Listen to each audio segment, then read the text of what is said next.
Welcome back to another queued up production. And today we're going to talk about making music faster using MIDI files.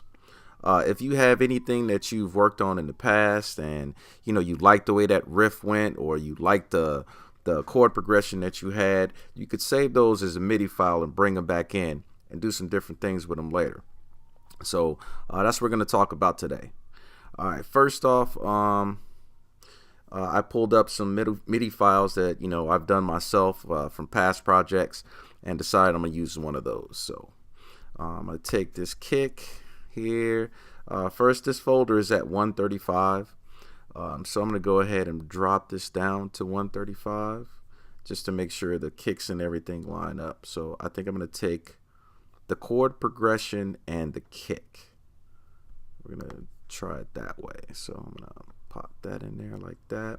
And I actually made these chord progressions and MIDI files and things like that in Reaper, which is another DAW that I like to use. Sometimes I can get in there and do some things pretty quick. So I made this in that. So sometimes it makes a little overlap for some reason. I'm not sure exactly why it does that. So let's take the hats also. We might change those later, but we'll go ahead and do that for right now. Again, got that little overlay there. Chop that off, and that's a little low. Let's take that.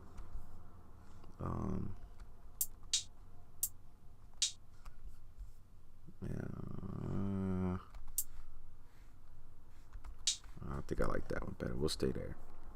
And then the chord progression. So let's go to our piano, and we'll use chord progression 1.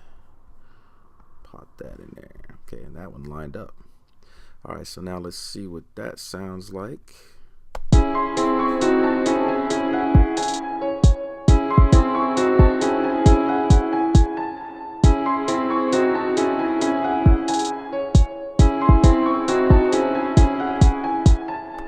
Okay, so we got that. Now what we're gonna do, let's go to a different one, and let's go to this one that's at 160. All right, so already off the bat, I know that I can't use this one as far as F minor. This one that I had before, what chord progression was that? And of course I don't say, so let's look. We have a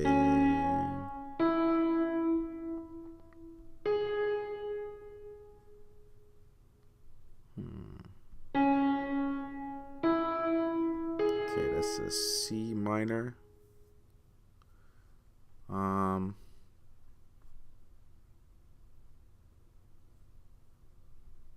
We might be able to make that work.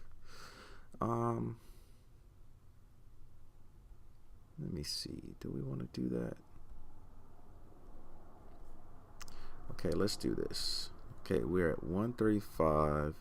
So let's go ahead and use the, again, I know we got this too low. So put that on C2. Let's go to some leads. So now we're going to go to the 160. We're going to use the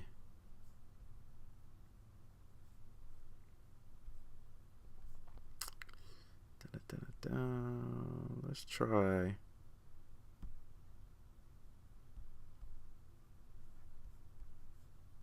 Let's do this. Let's go. Let's take that hat away, and let's use the hats from the 160. Let's see how those look. Yeah, it looks a little bit more interesting. So we'll go ahead and use that. Let's see what we got so far.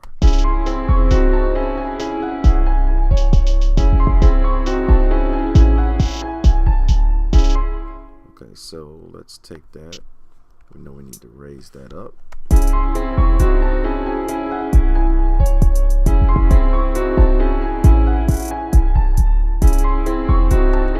Okay, so now let's see. We got F minor chord. those are reversed. So that's telling me that's a WAV file. So let's go with a snare. Let's add a snare in there. Let's add that snare in there. We'll take that from the 160 also.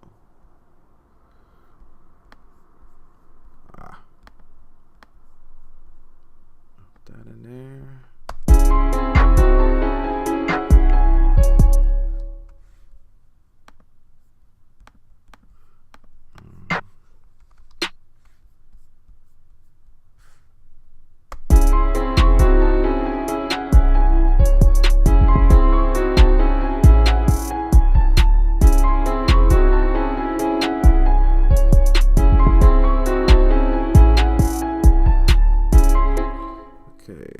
Let me see, that is coming off of that.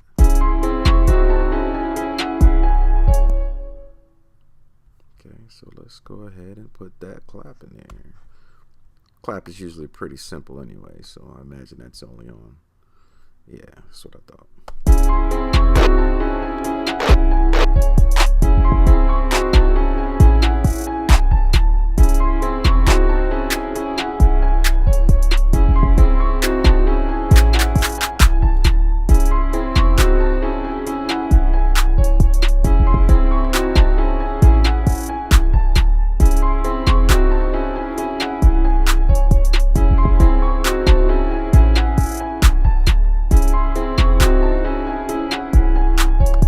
And just like that, we got something that we can work with. So we already know what our chord progression is, and we already got our melody right here. So we could really copy that and put that on our lead. But first, what I want to do is I want to take this, copy the chord progression down to here, get rid of this. And let's just grab any sound. We'll just grab a good pad from Massive. You guys know that's my favorite. So let's go turn that off.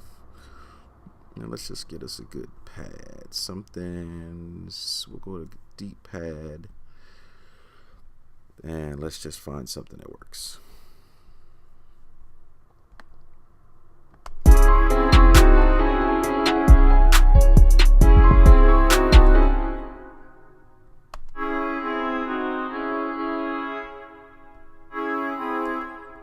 Okay, so what we have to do is adjust these a little bit because we are not going to have that sound very good with a pad. So we will go here.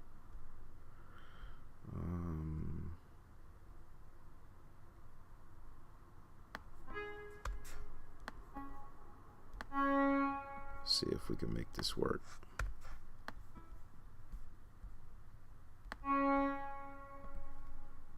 Okay, so let's.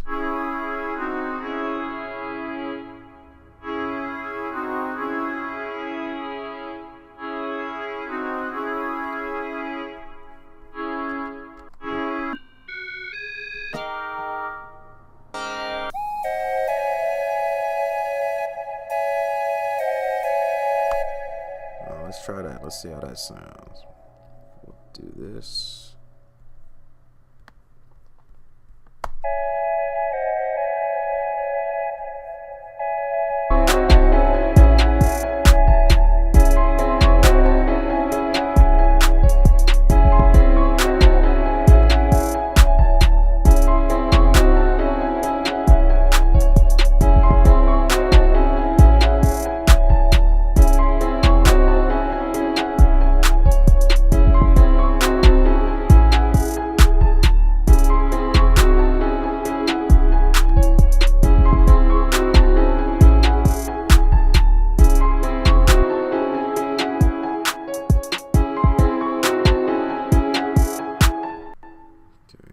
Take that, turn you down, move you over.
so basically, as you see, we could take that, and you could start making a track from that and build and do with it what you want.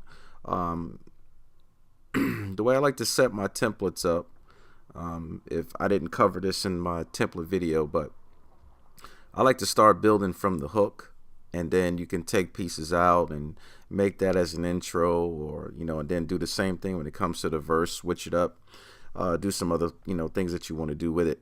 But I just find it's when you go in with a plan, it makes it a lot easier. So hope you learned a little bit from this tutorial. Again, save those MIDI regions that you took so long to come up with. Save those things as MIDI files and use them somewhere else. And if nothing else, like I said, you get the chance to spark some kind of creative flow from that, and you can just build on that. It's a little bit better with a starting point, or having quite a bit of information there, and then build from that. Like I could go in and change these kicks as I see fit, but I don't have to go in and click them in or hit them in the keyboard. However you normally do it. You're just cutting out a few steps to make some things work and get right to it. So as you can see, it took us only a couple minutes to really get something flowing. And I could drop some loops or something else in there that I made.